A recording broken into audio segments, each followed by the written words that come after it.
జై శ్రీరామ్ అందరికీ నమస్కారం. వెల్కమ్ టు న్యూస్ అఖండ. నేను మీ కస్తూరి శ్రీధర్. మిత్రులారా, మన మోడీ ప్రభుత్వం అతి పెద్ద నిర్ణయం తీసుకునింది. ఆయన తీసుకున్నటువంటి నిర్ణయం మూలంగా అమెరికా, చైనా, ఫ్రాన్స్ ఆ దేశాలకన్నిటికీ కూడా కరెంట్ షాక్ కొట్టినట్టయింది. ఇంతకు ఆయన తీసుకున్న నిర్ణయం ఏంటి, వాళ్లకు ఏ విధంగా నరేంద్ర మోడీ గారు తీసుకున్నటువంటి నిర్ణయం వల్ల ఈ దేశాలకు వచ్చిన ఇబ్బంది ఏందనేది ఈ న్యూస్ ద్వారా మీకు చెప్పే ప్రయత్నం చేస్తా. ఓకేనా? మొన్న ఈ మధ్యన మనం ఆపరేషన్ సింధూర్ను నిర్వహించిన సంగతి మీకు అందరికి కూడా తెలిసిందే. అయితే మన వద్ద ఫ్రాన్స్ నుంచి కొనుగోలు చేసినటువంటి రాఫెల్ యుద్ధ విమానాలు ఉన్నాయి. అయితే ఈ ఆపరేషన్ సింధూర్లో భాగంగా ఈ రాఫెల్ యుద్ధ విమానాలకు వివిధ రకాల ఆయుధాలను అమర్చడానికి మన భారత ప్రభుత్వం ఫ్రాన్స్ ను ఈ రాఫెల్ యుద్ధ విమానాల సోర్స్ కోడ్ ను అడిగింది. కానీ ఫ్రాన్స్ ఇవ్వాల.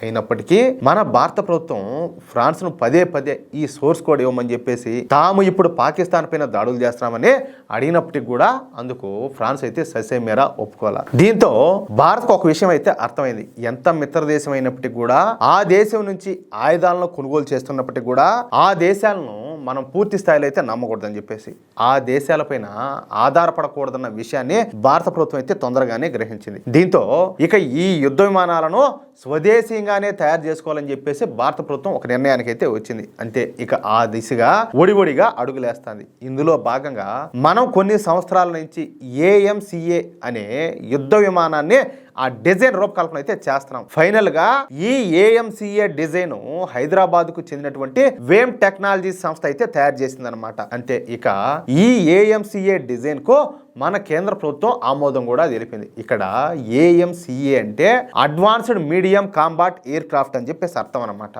రక్షణ రంగంలో స్వదేశీ తయారీను ప్రోత్సహించేందుకు కేంద్ర ప్రభుత్వం ఈ నిర్ణయం అయితే తీసుకుంది. వివిధ ప్రభుత్వ మరియు ప్రైవేటు సంస్థల భాగస్వామ్యంతో ఈ advanced medium combat air craft ను మన బెంగళూరులోని ఏరోనాటికల్ డెవలప్మెంట్ ఏజెన్సీ అయితే తయారు చేస్తుంది. ఇకపోతే ఈ ప్రాజెక్ట్ లో పనిచేసేటటువంటి సంస్థలన్నీ కూడా మన భారతదేశానికి చెందినవే అయి ఉంటాయన్నమాట.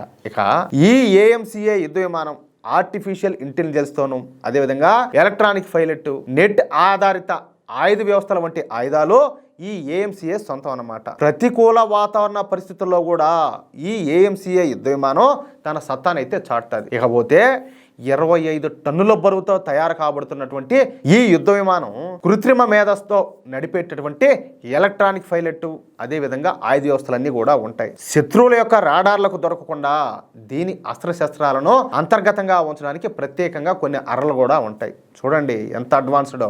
భారత వైమానిక దళంతో పాటు మన భారతీయ నేవీ కూడా సేవలు అందించేలా దీన్ని అయితే తయారు చేస్తున్నారు. అంటే నువ్వు ఎక్కడైనా వాడచ్చు అన్నమాట.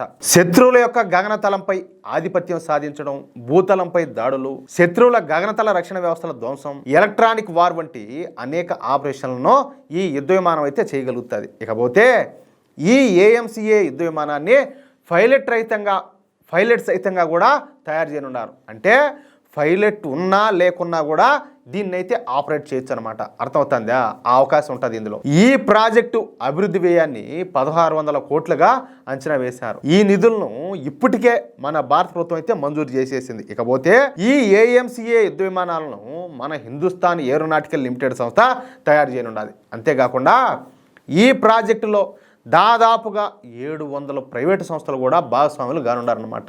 700 తొలి విడతగా ఉత్పత్తి చేసేటటువంటి Mark 1 AMCA యుద్ధ విమానాల్లో అమెరికన్ GE 414 ఇంజన్లను అయితే ఉపయోగించున్నారు. ఇక Mark 2 యుద్ధ విమానాల్లో మాత్రం దేశీయంగా అభివృద్ధి చేస్తున్నటువంటి శక్తివంతమైన ఇంజిన్ అయితే ఉపయోగించున్నారు. తద్వారా ఇక పైన యుద్ధ విమానాలను పూర్తి స్థాయిలో భారతదేశమే తయారు చేసుకొని ఉండాలి. మనం 36 రాఫెల్ యుద్ధ విమానాలను కొనుగోలు చేయడానికి 56,000 కోట్ల రూపాయలు ఖర్చు చేయాల్సి వచ్చింది. కానీ ఇప్పుడు అదే 56,000 కోట్లతో మనం ఏకంగా 100 యుద్ధ విమానాలను తయారు చేసుకోవచ్చు. అది కూడా మనమే స్వదేశీయంగానే. ఆ స్థాయికి అయితే భారతదేశం ఎదుగుతుంది. చూడండి ఇంకా రాను ఏం జరుగుతుందో. మనం ఆరోగ్యంగా ఉండాలా, దేవుడు మనకు ఆయుష్ ఇవ్వాలి, కానీ మనం మోడీ ప్రభుత్వానికి మనం సపోర్ట్ చేయాలి. కానీ ఇటువంటి అద్భుతాలు ఇంకా మనం చాలానే చూస్తాం భవిష్యత్తులో. అది మాత్రం కన్ఫామ్గా చెప్తున్నా. ఏమంటారా మిత్రులారా? నా మాటలతో మీరు ఏకీభవిస్తే, అదేవిధంగా ఈ న్యూస్ కనుక మీకు నచ్చినట్లయితే ఖచ్చితంగా ఈ న్యూస్ నలుగురికి షేర్ చేయండి. అలాగే ప్రతి ఒక్కరు కూడా మీ యొక్క అమూల్యమైన అభిప్రాయాలను ఖచ్చితంగా స్పష్టంగా కామెంట్ రూపంలో తెలియజేయండి. ఇంకో విషయం ఏంటంటే, ఇంతవరకు మీరు గనక మన ఛానల్ను సబ్స్క్రైబ్ చేసుకున్నట్లయితే ప్రతి ఒక్కరు కూడా మన ఛానల్ను సబ్స్క్రైబ్ చేసుకోండి, సపోర్ట్ చేయండి ప్లీజ్. జై శ్రీరామ్, జై హింద్.